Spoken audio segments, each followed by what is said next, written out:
Yo YouTube, this is Dan. So today I'm going to slide a gearbox off Astra Mark 5. I haven't filmed anything up to this point, but what I'll do is I will show you some pictures, show you all the tools you need to get to this point. It's a bit of a nightmare. You've got to take the subframe off, you've got to disconnect stuff. Obviously if everything's baked on as well with rust, bit of a nightmare. So yeah, we'll go through all that step by step. So if you want to just keep watching, I'll show you. Okay, so the subframe is out of the car. Let's just go from the top. So we have these two brackets here, this one and this one. Just these rubbers basically. So this is where the radiator sits. So the radiator sits in these little plastic spigots, and all you do is just lever that out and just push it out, push it to one side, and then it's out of the picture. Just be careful with that though, obviously, because just plastic, and you know they're delicate. You could break it, so just be gentle. And you have these two mounts here and here. You have to whip them out. Then you have this bracket, which is the front gearbox mount that you can loosen off. So on the suspension side of things, you have this lower ball joint here to pop out the bottom of the hub. Obviously, it's a bit of a pig sometimes as well. You have to make sure you soak that in a lot of WD, etc. Before you get that out. You have the sway bar drop links as well. These are a bit of a nightmare. You have the issue where the actual it spins inside.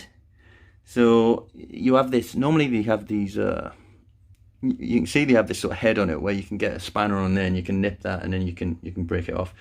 But yeah, they'll be caked. Do you know what I mean? And they're going to be a bit of a nightmare. But hopefully you're lucky and it just pops out. But I've replaced this anyway on both sides. I mean, they're cheap. You're talking like, I don't know, 12 to 15 quid for a new set. Right, and we have the tie rod end here. Obviously same, always a bit of drama, soak it in WD to get that out. But yeah, pop that out. Then you have these side ones here. So these side ones you can see from inside the wheel arch. Man, this was caked. It was absolutely caked. To get that off. I'm replacing the bolt on that because it's just horrendous. Do you know what I mean? So yeah, bit of a nightmare on that one, but it's out. You have these rear two mounts here and here. These ones have like a plate on them on each side. So you undo that plate, and you can either remove them, or you can. What I did is just left one bolt in, and I just sort of slid them out the way to one side, so you can just whip them around and put them back on. So that's all right.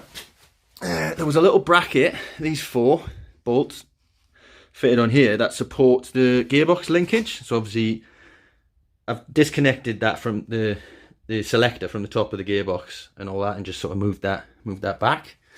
You have the sort of steering column rod here.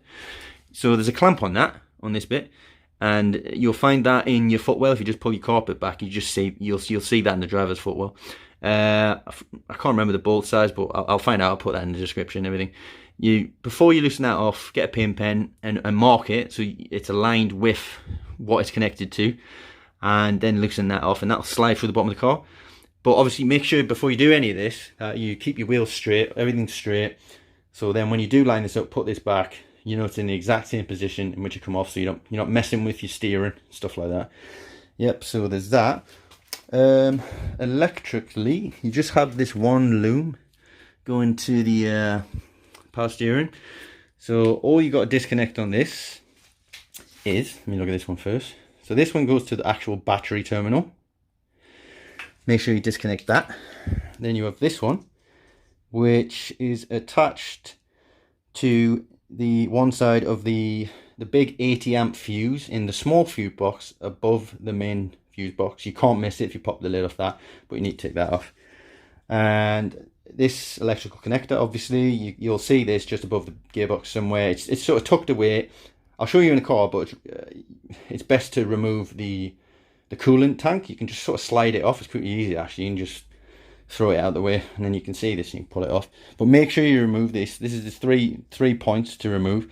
And then obviously when you want to remove the subframe, make sure you can tuck this down somewhere and cable tie it in, just so it doesn't hook up on something. And because the last thing you want to do is damage that. It's just gonna be an absolute nightmare, really.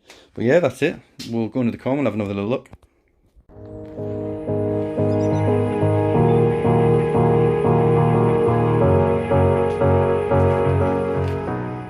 Right, so first, these are the sort of rods on the radiator, and that's sliding into them two front brackets. You can see one's at the other side as well, and then you can see here, that's one of those front sort of side mounts for the subframe, and here, so you need to take them off.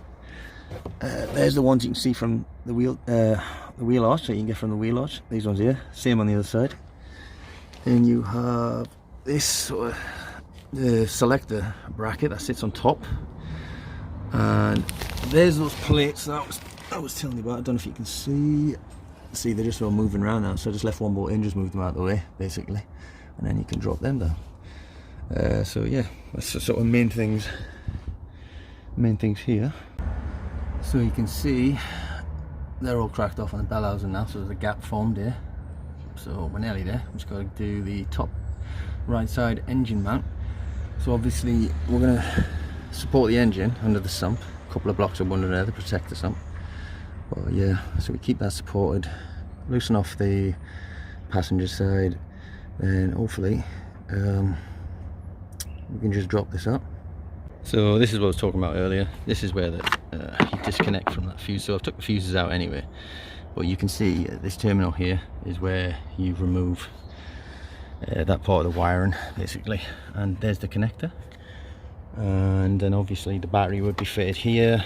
Take the battery tray out and remove that terminal from the battery. It's obviously easier to have this just sort of, you can see, just sort of hooks on this bracket, so you can lever that off, pop that off, and then you can just sort of push this out of the way anywhere really. I'm just going to cable tie this up here or something so I can get access to these three here. Right, so let's get these off. Obviously the gearbox is supported underneath, but you know, it could fall. Just make sure when you do this, man, you're safe. Just your steel toe cap boots, etc., all that sort of stuff. You should really be doing this as a two-manner, but I always seem to attempt stuff on my own, which is obviously dangerous. You should always have at least two people doing stuff like this. And the gearbox is out of the car. Wasn't too bad. Obviously it's a million times better if you had another person, but anyway, it's out. So you can see there's a giant gap here now where the gearbox used to be, and there you have the clutch. We're going to whip that off, check everything, change the clutch.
gearbox is in the car now, the replacement gearbox. It's fitted, so I've connected, I've fitted all the bell housing bolts all the way around now, so that's all fully connected in there. I've popped the drive shaft back into the gearbox.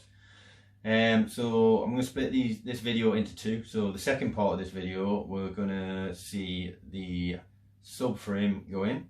We're going to see all the power steering wiring and stuff like that connected, the steering wheel connected to the steering rack, all the suspension parts connected back up. Also the gear linkage and synchronizing the gear stick with the selector on the gearbox, and yeah, bleeding the clutch. And then we're just going to see if we can get all the gears in, and then we're going to test that we have drive just on the stands without the wheels on. Then I'm going to take it for a test drive, so hopefully that goes okay, but I'll see you in the next video.